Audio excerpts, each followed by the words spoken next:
Those are dancers at a lap dancing club in Sheffield who've been marching through the city centre opposing plans to close it.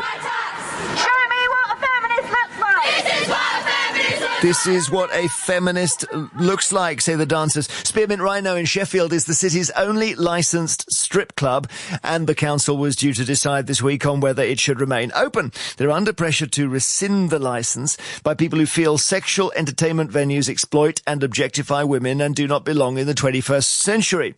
But the protests have come from the women who actually work at Spearmint Rhino, who've, as you heard there, taken to the streets, furious they could lose their livelihoods.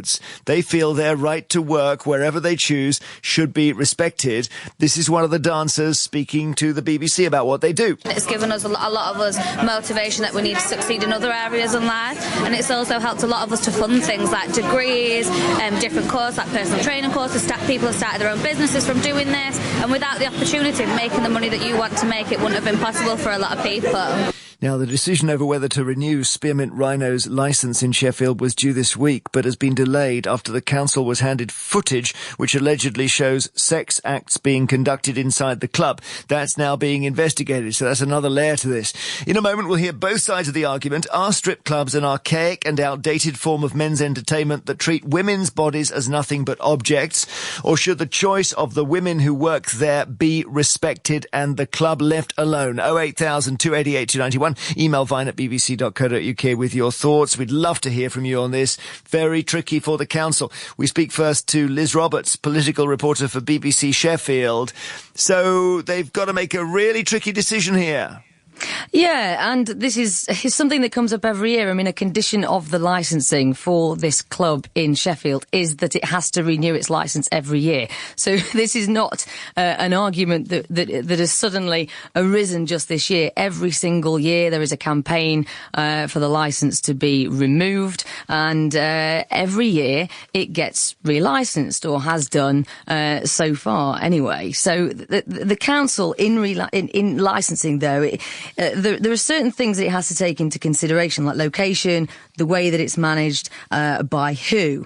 What councils can't do is object on moral grounds, and then this is where we enter murky waters. Though those are the rules, but obviously that's a grey area in itself. So it's not as straightforward as that. What councils also have to do is consider the Equality Act, and under the Equality Act, they are required to promote equality of opportunity and promote good relations. And it's on these grounds that the campaign groups that think that these types of venues shouldn't exist are saying that what isn't taken into account is the wider impact on gender inequality. What seems to have sharpened it this year is this footage has emerged of people allegedly having sex acts or something inside the club. I'm not aware of this footage anywhere. Has it been leaked publicly? It hasn't been leaked publicly, but what happened a couple of months ago in a full council meeting in Sheffield is that a petition was presented and against the licensing of Spearmint Rhino. And as part of that presentation to the council, campaigners detailed reports that had been compiled by private investigators who'd gone into Spearmint Rhino in Sheffield, being one of the clubs across the country that they went into. They had private dances, and then they detailed what happened in those private dances. And I can tell you there was some very explicit detail, Jeremy, that people were not used to hearing in a full council meeting, to the extent where the leader of the council and some others walked out of the room because they had just simply not been forewarned of the kind of language that they were going to listen to. They walked out of the room because they were disgusted with the footage? They didn't see the footage. It wasn't footage that was played. It was written accounts of the private investigators' reports into what they had discovered when they went into the club. Now, what we understand is that as part of that, they have also done secret filming, and that filming has been handed to council officers who are due to make their decision on this relicensing issue. And that decision comes in the next few days, does it? It was due yesterday. It has been delayed because of this now investigation that is going on. Having said that, they've as far as I'm aware, they've now been aware of this undercover sting, if you like, for the last couple of months, and they haven't reached a decision yet. Thank you very much, Liz Roberts, political reporter for BBC Sheffield. So, the undercover thing adds a dimension. Obviously, we've got Me Too and Harvey Weinstein and all that. There's a different kind of argument going on this year, and the protesters are really pushing to close the club. But there are protesters inside the club as well who say, no, we want to keep our livelihoods. Lisa from Sheffield is against this strip club, and Gabby Willis is the women's officer at Sheffield Hallam University. Now, interestingly, Gabby, you were supporting the dancers. Yeah, I led the march yesterday, chanting, and did a speech at the rally as well.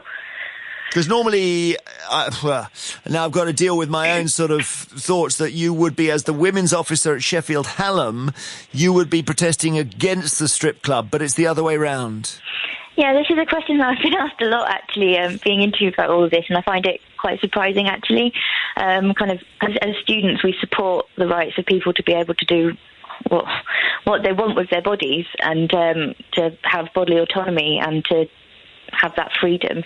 And we've got policy at our students' union to support sex workers' rights, because in supporting their rights, that makes them safer.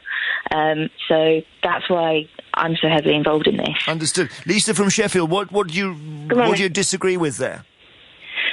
Well, I just want to say that as a campaign group, there's a huge coalition of women from all backgrounds and characteristics, and that it does include women who've worked in the industry as well. The issue about choice is really complicated, because there are choices that women may make, and women have autonomy, but choices have consequences. And one of the concerns we have, and it isn't a moral objection, it's about an equality issue. One of the concerns we have is about the harmful impact of the processes of objectification and commodification of women. That's part of the bread and butter of what goes on in sexual entertainment venues, and that has wider implications in terms of how women and men are perceived, in terms of the roles, in terms of sexual activity. It's very heteronormative. It promotes a very stereotypical view of appropriate sexual relationships between men and women. The other issue about harm, which is really, really important, because I have heard Gabby talking about survivors of sexual abuse and sexual violence. Not all women who make the choice to work in something that I think is now loosely described as sexual entertainment or the sex industry, not all women have experienced abuse, but very, very significant numbers have. That's not a claim that I ever made. No, I've heard that said, and I've heard a discussion about particular cases. But I would also say that there's a wider, there is a wider impact in terms of how this activity potentially fosters a climate of sexual harassment and sexual misconduct. I've got that.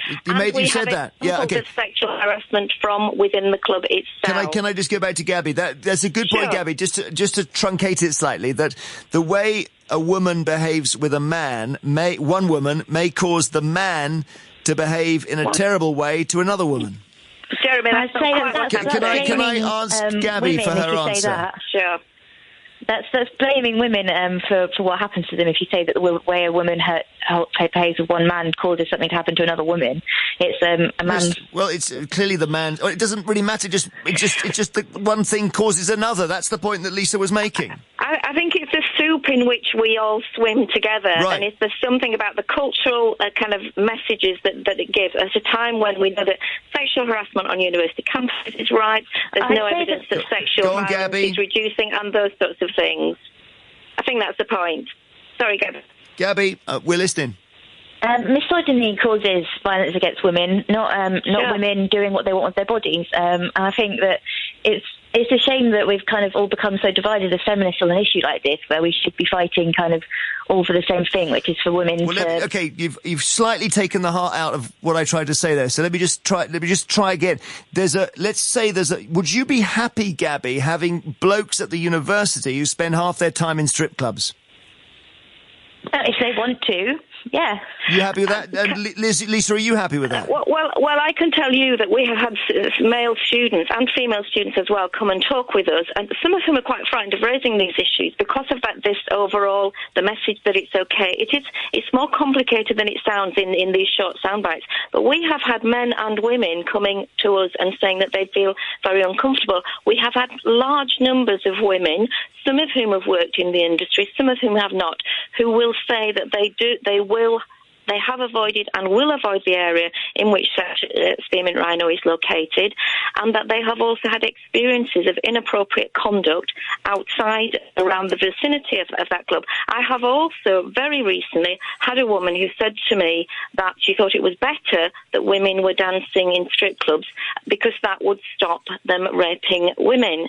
Now, this was a very well-informed woman, but that is an astonishing and inappropriate stereotype. I have worked in the field of sexual violence for about 35 years, and I can categorically state that strip clubs do not stop women being raped. They may indirectly contribute to women being sexually assaulted, but I am certainly not blaming the women for that. Lisa, thank you very much. One of the issues about the campaign is the extent to which women are being blamed for issues which should be the responsibility of the organisation of the sexual entertainment venues and the management of those services and the culture Thank you. Lisa from Sheffield, who believes strip clubs have no place in a truly equal society. Gabby Willis, women's officer at nearby Sheffield Hallam University. Interestingly, Gabby was at the protest in support of the dancers. So very different views there, all centring on Spearmint Rhino in Sheffield, and whether actually this is the year for the council to finally say, look, this place doesn't even belong to the 20th century, it's probably in the 19th. Close it and let's move on with the modern world. The strip club in Sheffield is our subject. That's Crowded House. Yeah, I guess that's not the most opportune choice of band.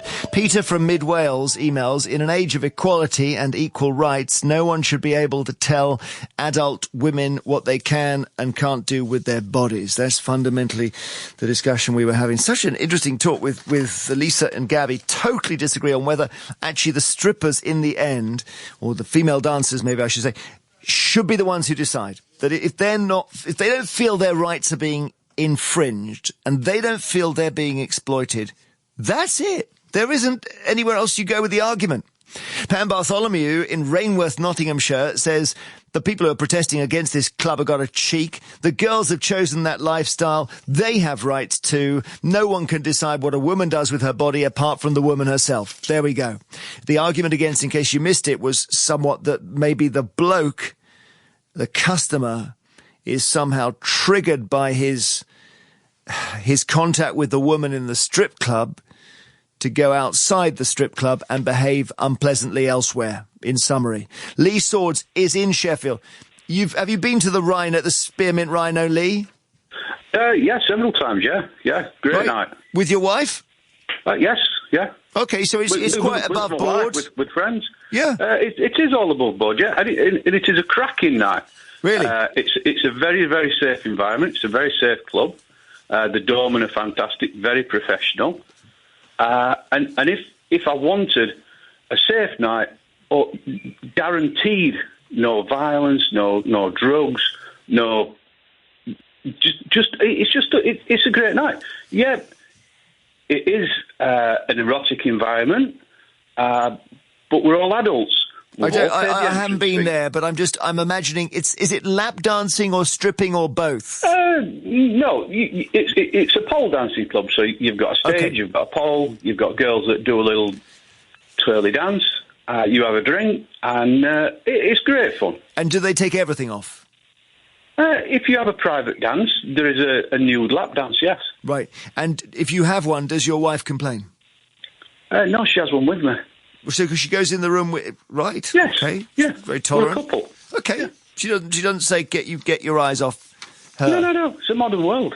Okay. We're a modern couple. Right, Lee, thank you very much. So it's me taught a lesson. Ella Smith is a dancer at Spearmint Rhino itself. So there we are. We are at the heart of the story here. Hi, Ella. Hi. Okay, so the council might just shut you down. Is that right? Possibly, yeah. They could revoke our licence. And we just had Lee... His name is Lee Swords, apparently, just on the phone. Do you know Lee, one of the customers? No, I don't know him. I don't think I do anyway. No. So tell us why you don't feel you're being exploited. I don't feel we're being exploited because it is completely our choice to do this. I love going to work. It's the best place that I've ever been in. so I really don't think I'm exploited. And these women are saying that they're doing this to help us because we're exploited, but refuse to talk to us. And I think everyone needs to realise how important that is, that we have reached out to talk to these women and asked to explain our views on the industry, but because we're exploited, they refuse to talk to us. And that is actually detrimental to their case, because how can you help someone when you've never actually spoken to them before? Let me read out a comment. This is Andrea Holland in Norwich, Ella, and she says, lap dancers are not, nor can they ever be, feminists, because they are there to serve as sexual entertainment. It's fair enough they want to keep their jobs, but they can't call themselves feminists.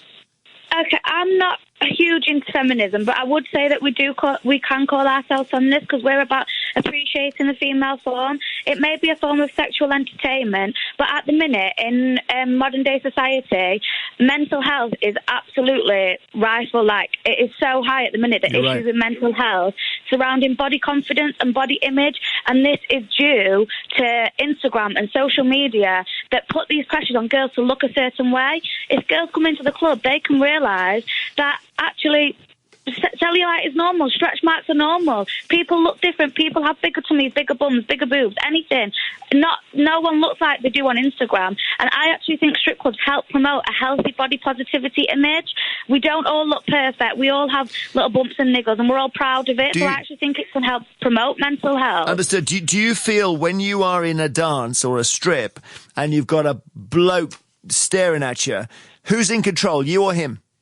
Completely me. Like, we set the authority straight away. If I ever felt not in control, I wouldn't engage with the dance. We don't have to do anything we don't want to do.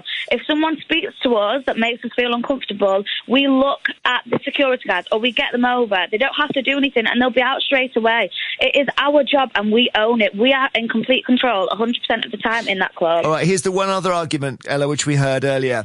And this is Sarah White in Bournemouth who's called in. And she says strip clubs make men a nuisance to women who are not strippers, because it makes men think that if you're blonde and good looking on the street, you're fair game. What about that? I wouldn't really agree with that at all, because that's stereotyping strippers ought to be blonde. But it doesn't make men a nuisance, because I would say I get more harassed in a nightclub than I do ever at work. And also, another thing to these women trying to shut us down, we're not the only sexual entertainment licensed venue in Sheffield, so I don't understand why they're not focusing on places like Lashamba, where you can actually go in and have more than a lap dance in there, but us taking our clothes off with no contact is a huge issue to them. And my last question is, if you are fully naked in front of a customer you don't know, isn't that weird? Doesn't that feel wrong to you? Not at all, absolutely not at all. I love being naked, and this job has given me the most confidence in the world, because I was saying to some other people, I literally leave my house and people pay to look at me. Like, what more fantastic job? People pay you for being you. Like, where else do you get that gratification and that enhancement of yourself? Like, people are paying to look at you. It's an amazing feeling, and it makes you feel so good about yourself. Because some people don't even want to see your naked body. Some people want to talk to you and get to know you. Some people want to compliment your hair. Some people want to compliment your eyes. So it's being a lap dancer is not just about being naked all the time. Some people don't even want you to take your clothes off. They want to talk, they want to get to know someone, or they literally just want to admire a female. Yeah, thank you, Ella, very much. Lovely to talk to you. All the best. Thank you. Ella Smith, who is one of the strippers or dancers at Spearmint Rhino in Sheffield, which is currently threatened with closure.